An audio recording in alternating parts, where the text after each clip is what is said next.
কালো স্যুট এবং লালটাই পরিহিত হাসি খুশি কিম জং উন যখন বেইজিং রেল স্টেশনে তার সাজোয়া ট্রেন থেকে নামলেন, তার সঙ্গে এক তরুণীকে দেখা গেছে। কালো পোশাক পরা হাসি মুখের ওই নারী উত্তর কোরিয়ার নেতার কন্যা কিম জু এই বলে ধারণা করা হচ্ছে। বলা হচ্ছে এই প্রথম তিনি নিজের দেশের বাইরে পা রেখেছেন। এতদিন তাকে উত্তর কোরিয়ার বিভিন্ন সামরিক অনুষ্ঠানে দেখা গেছে। তিনি কিমের ভবিষ্যৎ উত্তরসূরি হবেন কিনা তা নিয়ে জল্পনা কল্পনা শুরু হয়ে গেছে। কিমের সঙ্গে শি জিনপিং এবং পুতিন তাদের প্রথম ত্রিপক্ষীয় বৈঠক করতে পারেন বলে জল্পনা চলছে। বেইজিংয়ের তিয়ানআনমেন স্কয়ারে চীনের সামরিক কুচকাওয়াজে যোগ দেবেন উত্তর কোরিয়ার নেতা।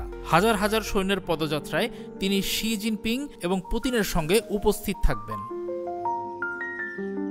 রাশিয়ার প্রেসিডেন্ট ভ্লাদিমির পুতিন এবং চীনের প্রেসিডেন্ট শি জিনপিং এর সঙ্গে মিলে পশ্চিমা শিবিরের বিরুদ্ধে শক্তি প্রদর্শন করতে 2 সেপ্টেম্বর বেইজিংয়ে পৌঁছেছেন কিম জং উন। চীনের প্রেসিডেন্ট ভ্লাদিমির পুতিনকেও তিনি স্বাগত জানিয়েছেন।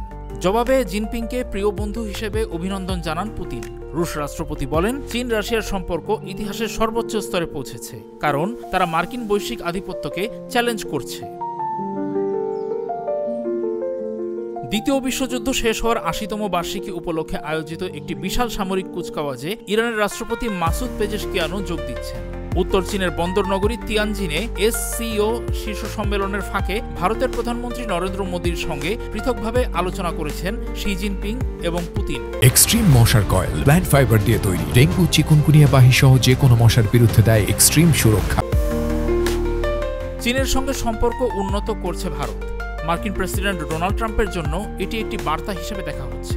রাশিয়ান তেল কেনার জন্য শাস্তি হিসাবে 50% উচ্চ শুল্ক চাপিয়ে ভারতকে অর্থনৈতিক চাপে ফেলেছেন ট্রাম্প। সাম্প্রতিক বছরগুলোতে চীন ও রাশিয়া আরও ঘনিষ্ঠ হয়েছে। ইউক্রেনের সংঘাতে নিরপেক্ষতা বজায় রাখার চেষ্টা করলেও রাশিয়াকে কূটনৈতিক আর অর্থনৈতিক সহযোগিতা দিচ্ছে চীন। শি জিনপিং এবং পুতিনের ঘনিষ্ঠতা পুরনো। রাশিয়া চীনে আরও প্রাকৃতিক গ্যাস সরবরাহ করতে চুক্তিবদ্ধ হয়েছে। পুতিন বলেছেন, দ্বিতীয় বিশ্বযুদ্ধেও রাশিয়া ও চীন একসঙ্গে ছিল, এখনও আছে। গ্রেট হল অব দ্য পিপলে শি পুতিনের এবারের বৈঠকে দুই নেতা আন্তর্জাতিক ও আঞ্চলিক বিষয়গুলো নিয়ে বিস্তারিত মত বিনিময় করেছেন। বিষয়গুলো কি তা নির্দিষ্ট করে জানানো হয়নি। দুই দেশ SCO এবং জাতিসংঘের মতো বহুপাক্ষিক সংস্থাগুলোর সঙ্গে সমন্বয় জোরদার করবে। ট্রাম্প মার্কিন যুক্তরাষ্ট্রকে ওইসব সংস্থা থেকে দূরে সরিয়ে রেখেছেন। চীনে পশ্চিমা বিরোধীদের সম্মেলন দেখে ট্রাম্প প্রতিক্রিয়া দেখাতে শুরু করেছেন। চীন, রাশিয়া এবং উত্তর কোরিয়াকে মার্কিন যুক্তরাষ্ট্রের বিরুদ্ধে ষড়যন্ত্রের জন্য অভিযুক্ত করেছেন তিনি। নিজের সামাজিক যোগাযোগ মাধ্যম ট্রুথ সোশ্যাল প্ল্যাটফর্মে তিনি এমন মন্তব্য করেন। শি জিনপিংকে একটি মহান এবং স্থায়ী উদযাপনের দিন কামনা করে ট্রাম্প লিখেছেন, আপনারা যখন আমেরিকার বিরুদ্ধে ষড়যন্ত্র করছেন তখন ভ্লাদিমির পুতিন এবং কিম জং উনকে আমার আন্তরিক শুভেচ্ছা জানাবেন। SCO সম্মেলন এবং চীনের শক্তি প্রদর্শন যে যুক্তরাষ্ট্রের পছন্দ হয়নি তা চোখে আঙুল দিয়ে দেখিয়ে দিলেন ট্রাম্প।